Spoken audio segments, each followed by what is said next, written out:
The Law Offices of Brian J. Smith.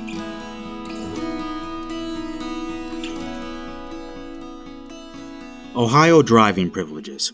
If you have been cited for an OVI and either tested over the legal limit or refused to take the test, then the police officer should have kept your license and your license will be suspended by the Bureau of Motor Vehicles. This is called an administrative license suspension, or ALS.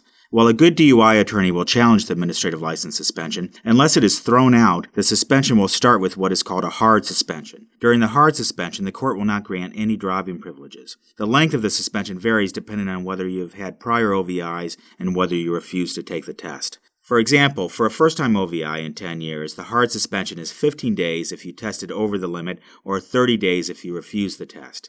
If it is a second OVI in 10 years, the hard suspension is 45 days for testing over the limit or 90 days for refusing. If the ALS does not get thrown out, an experienced DUI attorney may ask the court to stay the suspension. This would put it on hold while the case is being resolved. Some courts are more willing to grant a stay than others, and some will grant stays but impose their own suspensions, but with driving privileges prior to the hard suspension. You will not automatically receive driving privileges at the end of the hard suspension because a motion will need to be filed first, and the judge has wide discretion with regard to whether and when to issue privileges. Courts also require proof of insurance, and most require verification of why you need privileges, such as a letter from your employer. While changes to the laws have given courts more discretion with regard to the limitations they put on privileges, many continue to be restrictive, granting privileges only for occupational, educational, or medical purposes.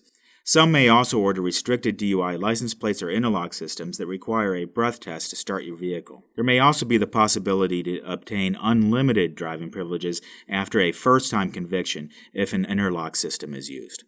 The nuances and complexities of dealing with suspensions is yet another reason that no one should attempt to represent themselves or have an attorney that lacks DUI experience. Our clients know we challenge their suspensions and work to get their privileges as soon as possible and with as few restrictions as possible. The attorneys at Smith's Law Offices provide personalized representation, valued for their experience and respected for their skills. If you live on the northern coast of Ohio and find yourself in need of an attorney, contact us for a free telephone consultation at 800-641-1970.